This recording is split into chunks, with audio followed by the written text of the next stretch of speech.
আপনারা সবাই ভালো আছেন?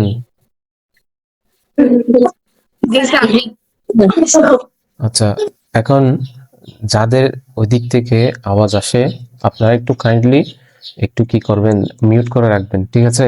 কারণ আপনারা যদি এদিক থেকে আওয়াজ আসে তাহলে এদিকের আওয়াজগুলো ভালোভাবে বোঝা যাবে না, আর আপনার কারণে বাকি যারা আছে তাদেরও সমস্যা হবে, ভালোভাবে বুঝতে পারবেন না।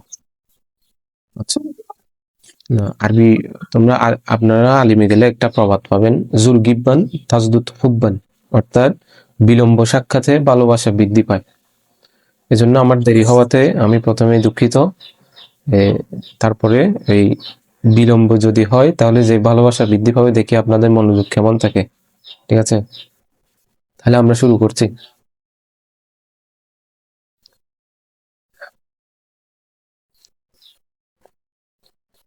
তাহলে আজকে আমাদের ইউনিক অনলাইন ক্লাসের হাদিস, আপনারা জানেন হাদিসের প্রথম ক্লাস হাদিস শরীফের।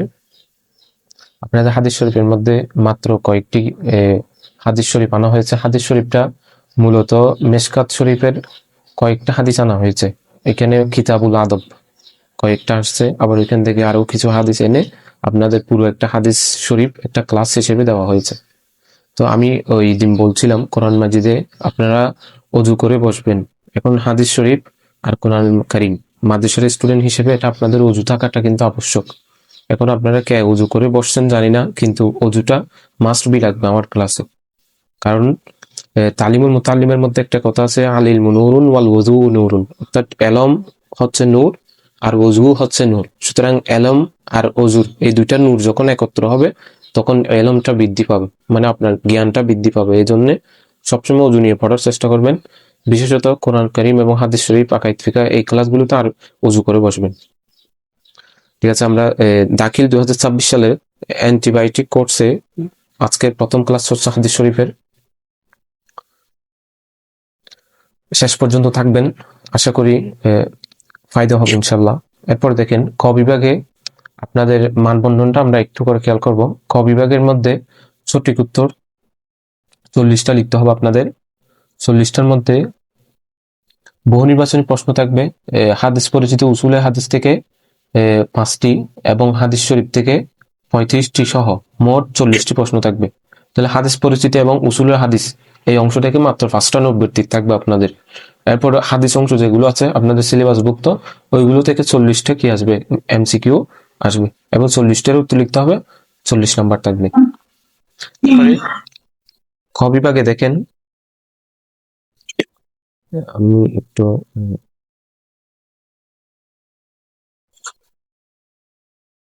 খ বিভাগের মধ্যে রচনামূলক প্রশ্ন থাকবে 50। তার কয়টা এখানে থাকবে, হাদিস শরীফ 9টি প্রশ্ন থাকবে, সেখান থেকে 5টির উত্তর লিখতে হবে।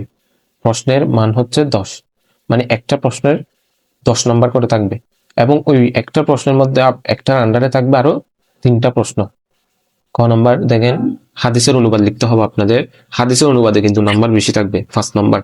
এরপর খ নম্বরে থাকবে আপনাদের হাদিস সংশ্লিষ্ট ছোট প্রশ্ন অথবা ব্যাখ্যা অথবা তার্কিব। তবে খ নম্বরের মধ্যে আপনাদের এই ব্যাখ্যাটা একটু বেশি দিতে পারে, ব্যাখ্যাটা বেশি দিতে পারে, সম্ভাবনা বেশি। তো এখানে থাকবে 3 নাম্বার আপনাদের, ঠিক আছে? খ নম্বরে হাদিস সংশ্লিষ্ট ছোট প্রশ্ন অথবা ব্যাখ্যা অথবা তার্কিব। ছোট প্রশ্ন দিতে পারে, মাঝে মধ্যে দেয়, তার্কিবও দিতে পারে। এই জন্য আমরা সবগুলো আয়ত্ত আনবো ইনশাল্লাহ। এরপরে ঘ নম্বর দেখেন তাহকিকের মধ্যে 3টা লিখতে হবে, 3টা থাকবে, এখান থেকে মনে হয় 2টা লিখতে হবে। 3টা থাকবে, 3টা লিখতে হবে, সরি, তাহকিক 3টা থাকবে, 3টা লিখতে হবে। তো গ বিভাগে দেখেন রচনামূলক প্রশ্নের মধ্যে রচনামূলক প্রশ্নের মান থাকবে 10। এগুলো সৃজনশীল, সৃজনশীলের মতো থাকবে না, ক খ আকারে থাকবে না, শুধুমাত্র রচনামূলক প্রশ্ন থাকবে। 1 নম্বর হচ্ছে হাদিস পরিচিত উসুল হাদিস থেকে 2টা প্রশ্ন হতে একটার উত্তর লিখতে হবে মাত্র, 2টা থেকে একটা। এরপরে 2 নম্বরে হাদিস মুখস্থ লিখন, প্রশ্ন উদ্ধৃত হাদিস ব্যতীত যে কোনো একটি, আপনার প্রশ্নে যেগুলো দিয়েছে সেগুলো হতে লিখতে পারবেন না, এমন হাদিস লিখতে হবে যেগুলো আপনার প্রশ্নেই আসে নাই। তো এই জন্য হাদিস মুখস্থ লিখন থেকে কয়েকটা হাদিস লিখতে হবে, কয়েকটা হাদিস মুখস্থ করতে হবে। তাহলে আমরা মানবন্ধনটা সংক্ষিপ্ত আকারে দেখলাম, এটা আপনারা বাড়িতেও দেখতে পারবেন, সিলেবাসে দেওয়া আছে।